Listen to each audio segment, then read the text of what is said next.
Good morning, ladies and gentlemen.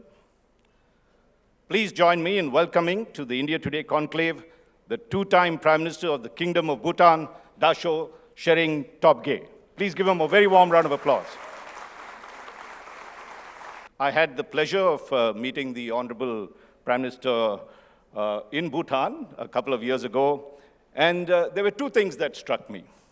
And this was my first visit to Bhutan, and it is not just one of the most beautiful countries. For those of you all who've been there will agree with me, but it's also among the most progressive.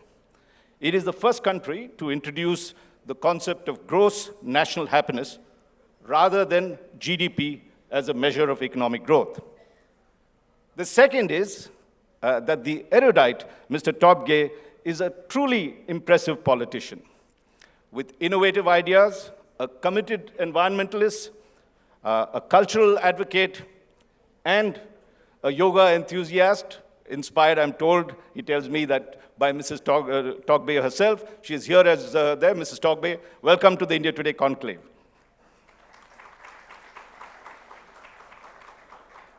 In his second term that has just begun, Mr. Tobgay has promised to tackle the unprecedented economic challenges that his country faces, including high unemployment and a focus to evolve what he calls, or probably would be, the gross national happiness 2.0.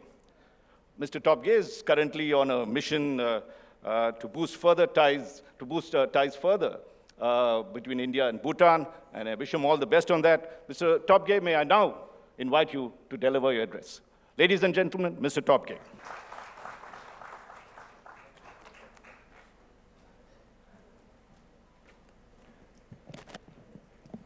Thank you for that lovely introduction, Raj. Delighted to be back in Delhi. Delighted to be in India. Delighted to meet old friends and make new friends.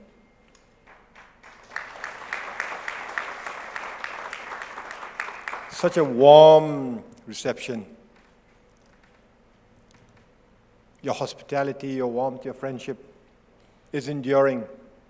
I had the opportunity of meeting Prime Minister Modi and the government, President, captains of industry, all within a span of 2 days, and here I am today. I did something silly yesterday. At 10 p.m., I had a tooth implant. I extracted a tooth.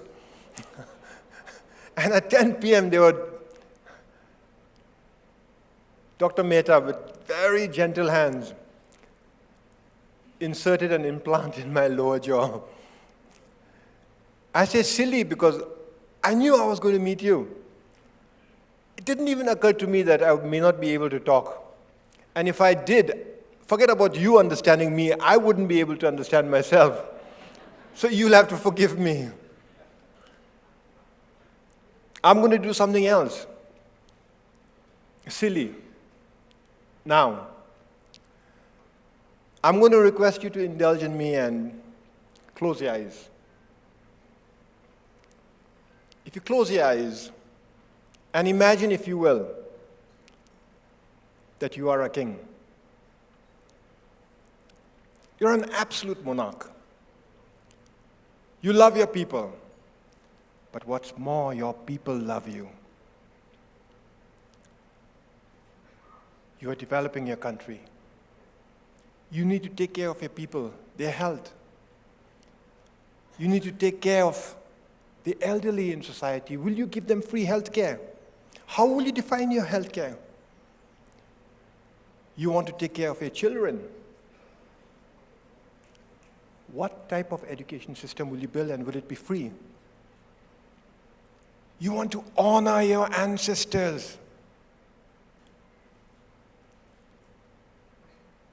And keep your traditions and culture alive.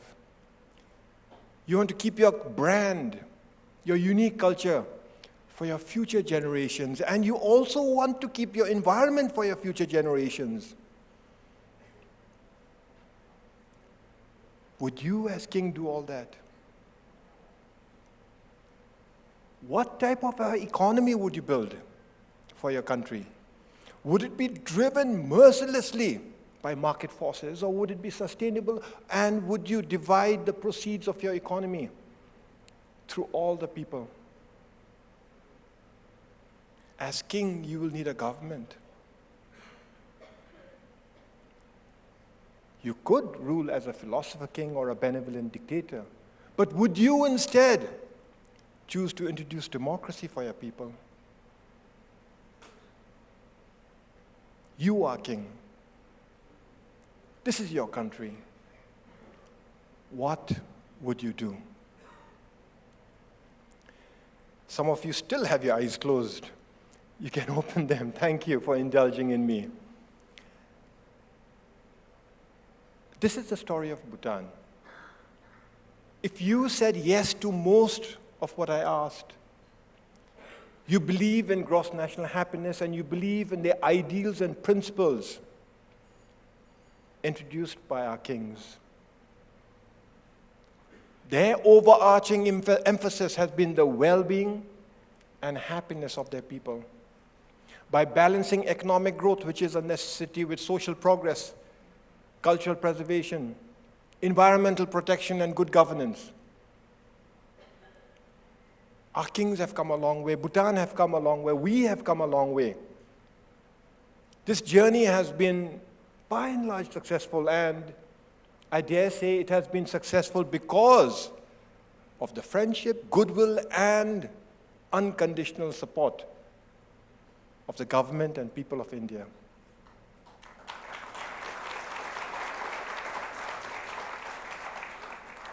We are deeply grateful for your generosity, for your friendship, for your support. While gross national happiness has been successful, everything is not hunky-dory. We face our challenges. While we strive to balance our economy with a sustainable environment, our economy is weak, it is shallow, and it has taken a battering because of COVID. I turn to you for support. You can support by visiting Bhutan. As tourists, as guests, as friends. If you visit now, it's springtime. You'll see flowers blossoming everywhere. The air will be clean, clear. If you can't come now, come in the summer. When it's hot here and humid here, in Bhutan, it is cool, moist, lush. If you can't make it in the fall, please come. If you can't make it in the summer, please come in the fall. When it's a riot of colors, autumn colors like what I'm wearing now. Or come in the winter, where the skies are blue, glorious sunshine, every day, everywhere. But do come. Make time. Don't just leave it in your bucket list. Take it out and visit us.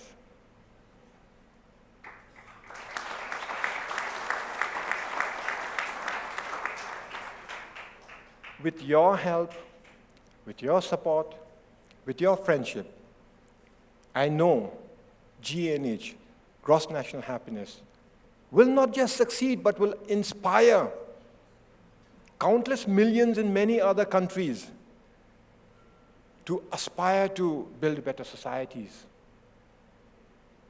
But we must now think of the next level of GNH, GNH 2.0. What is gross national happiness for the 21st century?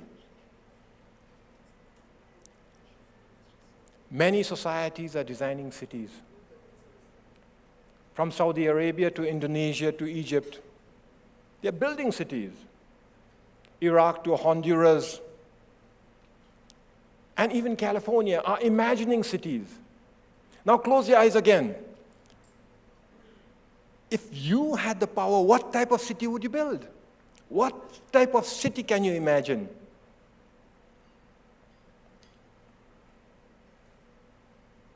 What if you had a canvas to build a city? And what if that canvas was 2,000 square kilometers? 2,000 square kilometers is 30% larger than the Union Territory of Delhi. It is 50 times bigger than New Delhi, 3 times bigger than Mumbai, 3 times bigger than Singapore. What if you had 2,000 square kilometers as your canvas? And what if that canvas, now close your eyes, what if that canvas was not desert, was not flat, was not featureless, but what if in that canvas you had a river meandering down one border, the river called Manas, teeming with fish, and among them the endangered golden mahseer. And on the other side of that canvas you have the Sunkosh River, capable, ready to generate more than 4,000 megawatts of clean energy. And what if near these rivers, 2 mighty rivers, are 2 old, ancient, protected areas, biodiversity hotspots, teeming with wildlife and birds and fungi and flowers? And what if these 2 protected areas are connected by a biological corridor so that elephants and tigers and deer, leopard, birds can roam freely? What if in the center, between the 2 national parks, the protected areas are undulating land with water features and paddy fields, small hamlets? What if to the north are the foothills of the mighty Himalayas and to the south the generous open plains of great India? How would you imagine a city there? How would you bring in the ideals and principles of gross national happiness, and how would you build a city that is built on gross national happiness for the 21st century, GNH 2.0? Visualize. Visualize hard. Would your city be driven? Would your city be taken over and be driven by market forces? Or would you design a city aimed at enhancing the well-being and happiness of its residents? Would your city have skyscrapers like any other city, or would it be low-rises? Would it be built on stone, on timber, on mud? Would it be built sustainably? Would it integrate gradually into our forests? Would your roads and transport be sustainable? Would you continue to take care of the biodiversity hotspots, the 2 national parks? Not just take care, but would you guarantee it for the next generation? Would your entire city not just be carbon negative, not just be sustainable, but be carbon neutral? And in fact, be carbon negative, being the first carbon negative city in the world.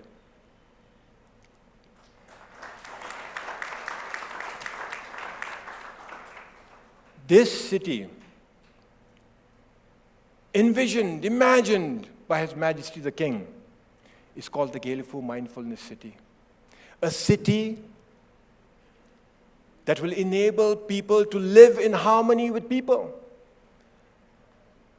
that will enable people to live in harmony with nature, that will allow innovation and knowledge to blossom in harmony with sustainability and spirituality. This is the Gelephu Mindfulness City. A city for a new era, not just a model for new urban living,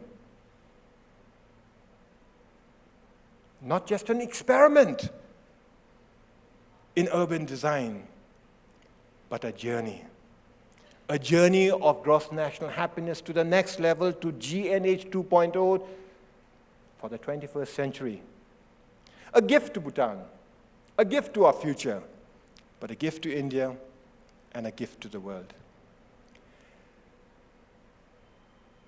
In a while, my friend, Bjarke Ingels is going to take the stage, and he will describe how he is going to translate His Majesty's vision into reality. Keep your eyes wide open during his presentation.